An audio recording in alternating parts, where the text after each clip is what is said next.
Hello, good morning, नमस्कार and the very most welcome on the Sanatan channel. मैं हूं आपके साथ पंकज कुमार। हम आज देखेंगे एनसीईआरटी सार संग्रह का प्राचीन भारत का इतिहास। और प्राचीन भारत के इतिहास में पहला चैप्टर का नाम है प्राचीन भारत के ऐतिहासिक स्रोत। प्रत्येक दिन आप लोगों को एक एक चैप्टर का एक्सप्लेनेशन देते रहेंगे। आप लोग इसे कंटिन्यूटी देखते रहिए, स्वतः ही आपका कोर्स कंप्लीट हो जाएगा। चलिए देखते हैं, स्टार्ट करते हैं। इसमें क्या दिया हुआ है? दिया है कि किसी व्यक्ति, समाज अथवा देश के संबंधित महत्वपूर्ण, विशिष्ट और सार्वजनिक क्षेत्र की घटनाओं, तथ्यों आदि का कालक्रमिक विवरण इतिहास कहलाता है। इसमें इतिहास का डेफिनेशन दिया है। इतिहास का पिता किसे कहा जाता है? तो हेरोडोटस को कहा जाता है। प्राचीन भारत के इतिहास से संबंधित प्रथम वास्तविक पुस्तक किसे माना जाता है? तो राजतरंगिणी को माना जाता है। किसे? राजतरंगिणी को माना जाता है। उत्कीर्ण चिन्ह वाले प्राचीन सिक्के क्या कहलाते हैं? तो वे कहलाते हैं आहत सिक्के। क्या कहलाते हैं? आहत सिक्के। सिक्कों का अध्ययन क्या कहलाता है? तो नुमिस्मेटिक कहलाता है। क्या कहलाता है? नुमिस्मेटिक यानी मुद्रा शास्त्र। भारत में प्रागैतिहासिक खोज प्रारंभ करने का श्रेय किसे दिया जाता है? तो डॉक्टर प्राइम रोज को दिया जाता है। किसे? डॉक्टर प्राइम रोज को दिया जाता है। आगे देखते हैं। भारतीय प्रागैतिहासिक अध्ययन से संबंधित प्री हिस्टोरिक इंडिया किसकी कृति? प्री हिस्टोरिक स्टुअर्ट पिगट का। किसका है? स्टुअर्ट पिगट का। चीनी यात्रियों ने अपने यात्रा वृत्तांत में भारत के लिए किस शब्द का प्रयोग किया है? तो इन तू का प्रयोग किया है। उत्कीर्ण लेखों के अध्ययन को क्या कहा जाता है? तो अभिलेखा शास्त्र कहा जाता है। उत्कीर्ण लेख मतलब जो खुदाई करके लिखा जाता है उसको कहा। ठीक है, आगे देखते हैं। लिपियों के विकास के अध्ययन को पूरा लिपि विद्या कहा जाता है। सर्वप्रथम भारतवर्ष नाम का उल्लेख किस वर्ष से प्राप्त हुआ है? तो हाथी गुफा अभिलेख से भारतवर्ष प्राप्त होता है। प्राचीन भारत का सर्वप्रथम सुनियोजित इतिहास किसने तैयार किया था? तो बीएम स्मिथ ने तैयार किया था। कौन? BM Smith.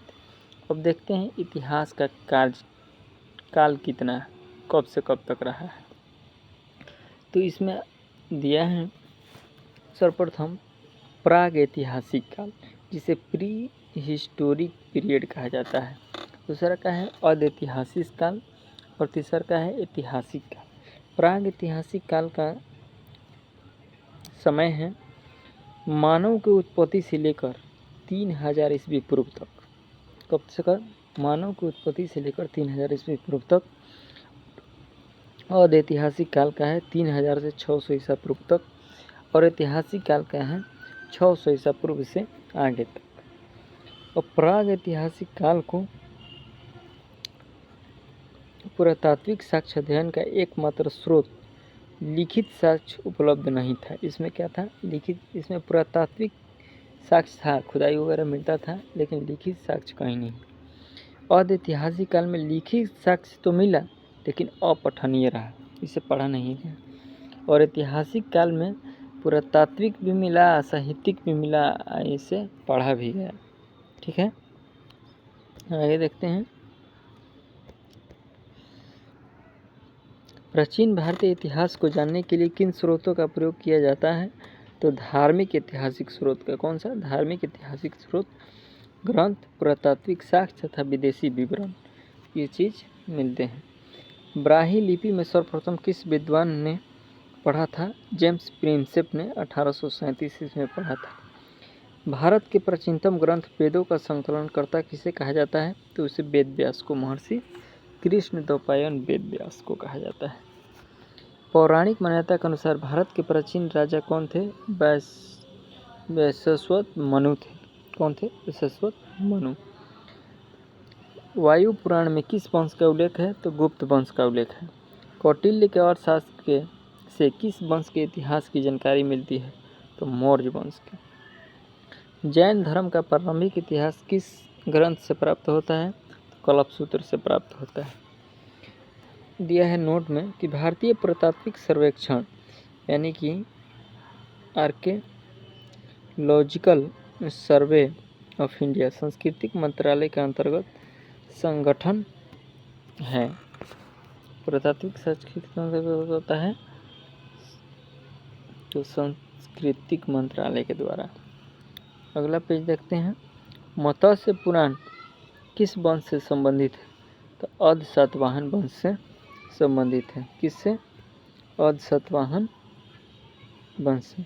विष्णु पुराण किस वंश से संबंधित है? तो मौर्य वंश से। खरोष्ठी लिपि लिखी जाती है दाएं से बाएं की ओर। नारद स्मृति से किस वंश के विषय में जानकारी मिलती है? तो गुप्त वंश की। स्मृति ग्रंथों में सबसे प्राचीन एवं प्रमाणिक पुस्तक कौन सी है मानी जाती है? तो मनु स्मृति मानी जाती है। शुंग वंश का मानव ग्रंथ किसे कहा जाता है? तो मनु स्मृति को कहा जाता है। स्त्री और पुरुष की अर्धनाग्नि किस ग्रंथ में कहा गया है? शतपथ ब्राह्मण में। कुछ अभिलेख हैं तथा उनका शासक है, देखते हैं। हाथी गुफा अभिलेख कलिंग नरेश खारवेल, हुल अभिलेख पुलकेशिन द्वितीय। नासिक अभिलेख गौतम बल्लभ श्री। जूनागढ़ अभिलेख रुद्रदामन। प्रयाग स्तंभ अभिलेख समुद्रगुप्त। मंदसौर अभिलेख मालवा नरेश यशोवर्मन। ग्वालियर अभिलेख प्रतिहार भोज। कौन? प्रतिहार भोज। और देवपाड़ा अभिलेख बंगाल शासक विजय सेन।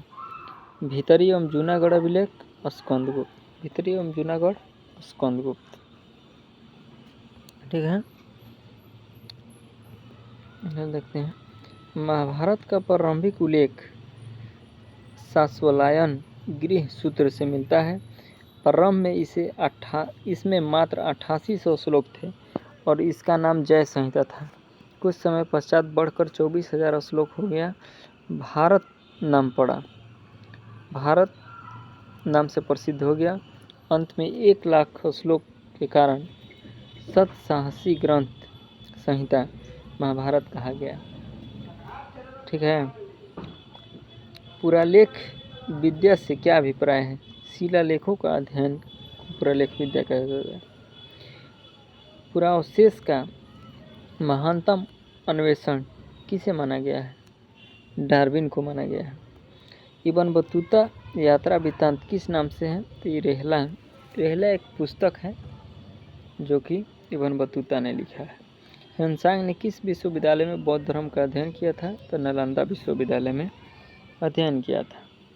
ठीक है, आगे देखते हैं। बौद्ध स्तंभ लेख किसकी जानकारी मिलती है? शुंग काल की। ह्वेनसांग ने अपनी यात्रा वृत्तांत का वर्णन किस पुस्तक में किया है? तो CU की पुस्तक में। अरबी भाषा की पुस्तक किताब उल हिंद की रचना किसने की है? अल-बरूनी ने की है। मोरक्को का यात्री इब्न बतूता भारत में मोहम्मद बिन के तुगलक के दरबार में आया था तथा तुगलक ने इसे दिल्ली का काजी नियुक्त किया था। देखिए दोस्तों, ये जो ऐसे करके घेरा में दिया गया है तो इस पुस्तक का खासियत है कहीं ना कहीं क्वेश्चन पूछा गया है, क्योंकि उस एग्ज़ाम में पूछा गया है किसी न किसी, इसलिए इसको घेरा में दे दिया। इसको इम्पोर्टेंट माना है। हम लोग का काम है इसे याद करते चलेंगे। ठीक है, देखते हैं आगे कि मार्को पोलो द्वारा किस राज्य की यात्रा का उल्लेख मिलता है? तो पांड्य राज्य की। पतंजलि के महाभाष्य के किस वंश के इतिहास का पता चलता है? तो शुंग वंश का। कौन सा? शुंग वंश। देखिए यहाँ देखते हैं, चीनी लेखों का विवरण दिया गया है। लेखक, समयकाल, रचना और यात्रा वृत्तांत। फाहियान कब आया था? तो इसमें दिया है कि 399 ईस्वी से 414 ईस्वी तक रहा था। भारत का दशा का विवरण नाम से लिखा है।